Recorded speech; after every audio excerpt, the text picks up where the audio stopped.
Hey, what is up guys, and welcome to another free lesson in Investodaily. Today's lesson is going to be a highly requested one on FVGs and imbalances. This is going to be a bit more of an advanced lesson, so if you haven't watched the previous lessons where we cover much more of the basics on technical analysis, then make sure to watch them just so you won't be completely lost whilst watching this. The video will be split up into sections, which is going to be what is an FVG, catching reversals with FVGs, and finally a strategy to implement using FVGs. So let's just jump right into it.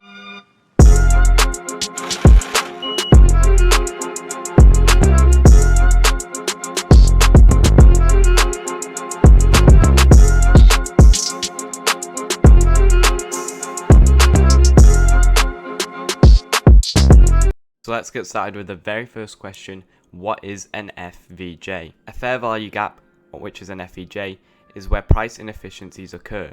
Now what I mean by this is that there are much more sellers than buyers at a certain level, causing a void in price action. Now this can happen to buyers also, where there's more buyers than sellers, also causing a void in price action. The gaps are essentially like mistakes in the market that need to be corrected eventually. Price always tends to come back up or down to fill those voids and fill the gap. After the gap is filled, more traders are joined in on the trade, causing more volatility and volume.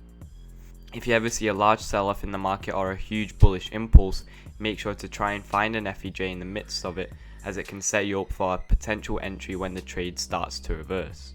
If you ever see a large sell-off in the market or a huge bullish impulse, make sure to try and find an FVG in the midst of it, as it can set you up for a potential entry when the trend starts to reverse. Now we know what an FVG is, we need to know what it looks like.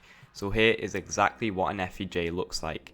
Here we can see that there's a huge bearish sell-off which occurs twice, causing an imbalance in the market. We'll get on how to draw these imbalances shortly. But we can see from this candle wick to this candle wick, there is a huge imbalance on this candle. After we find some support on the coin, we finally see a reversal and both the bullish FVGs are filled. Now let's move on to how to find an FVG. Now we're in TradingView, you can start to look for an FVG. Here we can see a nice bearish sell-off, which shows us that there is going to be some FVGs in the midst of this. We also have a nice sell-off over here. However, this is out of our trading range, so we're going to be focusing on what is in our trading range. Now the way we identify any sort of FVG is first by finding some large candles like we see over here.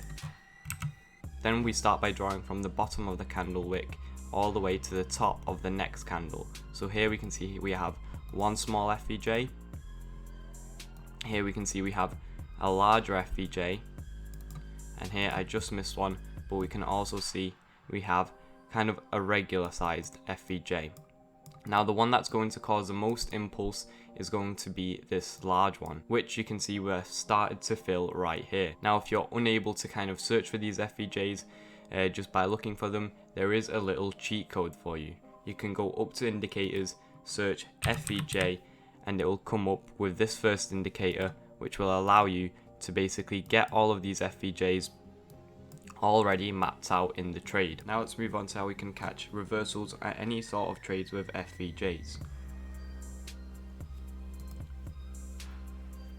So FVGs work really well on the 15-minute time frame, 10-minute time frame, 5-minute and 3-minute time frame. When we're looking at FVGs on these sort of time frames, we're usually looking for quick day trades and scalp trades. Usually what I do is I work my way down from these time frames, so I'll start on the 15-minute and then work my way down to the 3-minute time frame. Here on Phantom we can see that there's quite a nice bullish run up, and we want to see if we could have caught this move using just purely FVGs. So straight away, if we just look at the chart, we can see that there's a 15-minute FVG right here connecting this candle wick high to this candle wick low. Then if we move down to the 10-minute time frame, we can see that there is also another FVG connecting this candle wick high to this candle wick low, and if we just drag that out, we can see that this candle does come into this FVG. Let's just make this a bit darker.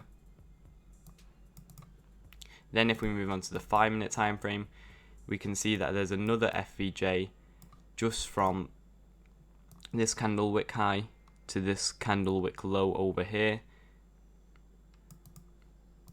We can also make this darker, and then if we move on to the 3-minute time frame, we can see that there is no real FVJs. Let's just make the wicks, or let's make them red, just so we can kind of see.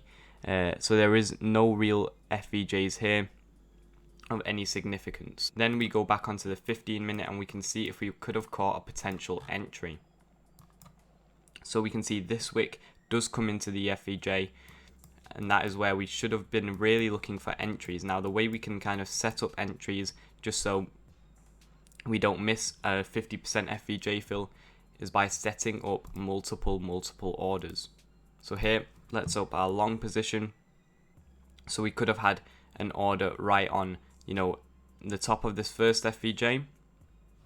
We could have had another order, on the top. I think this is the 10-minute FVJ. Yep. So at the top of the 10-minute FVJ, and then finally one on the 5-minute FVJ. So we have 3 orders, and if all of 3 would have been filled, we would have had a very nice entry price. Let's just go from the top order here, which did get filled, and how we would have basically set our TP and our stop loss. So for our stop loss, I would have had a mental stop loss just on this candle wick low here, just in case the FVJ does want to fill, come a bit below, find some support right here on this previous resistance, and then start its other bullish impulsive move back up. Then for finding our TP, we could have looked at this prior resistance and prior buy side liquidity right here. So this could have been our TP1. Then for TP2, we could have had this resistance right here. And then for TP3, we really wouldn't have had much more resistance to kind of go from. So if we would have just set this trade up like this, it would have been a nice 1 to 2 hour trade. If we would have took profits on the first TP and then set our stops to break even, it would obviously be a very, very good trade. Now let's move on to the strategy that I have for using FVJs. So first of all, before getting into any trade, I always identify any sort of resistance or support zone that we have. So right here, we have this quite nice resistance that got broken out from, retested, and then broken back into. And then we have also this support zone right here that's created one major impulse move up, causing a break of this resistance, and obviously another one, but we're going to look into just previous trading range and kind of not take this into account. So then I look for my FVJ and say we were trading this. There's an FVJ right here from this body to this body. Let's also just make this yellow so it's easier to notice. And basically how I would have traded this is we obviously had the breakout back into this range and a break of prior resistance or prior support. So we basically had a break back into this range, found some support, from this support level of this wick, came back up, filled this FVJ, and we retested this prior resistance level. So here straight away, I would have had limits, probably at the top of this resistance, and my first limit would have been at the top of the FVJ fill, and then I would have had a DCA order at the top of this resistance. Here we go. And then my stop loss would have probably been around this bullish order block that we had here. So something right around there. So a really tight stop loss, especially if we take into account our DCA entry. So here, and then for setting my TP, I would have probably had my initial take profit, where I would take most of my profit right at this support, and then my final kind of minor take profit just to get a bit of a higher percent right at this support level here with these bodies here. So that's something I would have probably done, and that's how I would have traded this FVJ. So we always want to wait for the FVJ to fill. We never really want to trade unfilled FVJs. We would have waited for this to fill, came back up, and we always want to find some more extra confluence in the trade. So we also had a resistance tap, meaning more sellers are getting acquired into the trade. We filled an FVJ that's even more, liquidity to the sellers, allowing us to kind of move down. And that is basically my really simple strategy on trading FVJs. I don't use no indicators like the EMA, RSI, anything like that for trading these.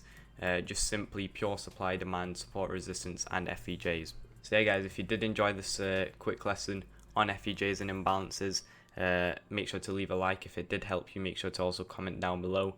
And also comment down below what other lessons you want me to do, and I'll be sure to make them.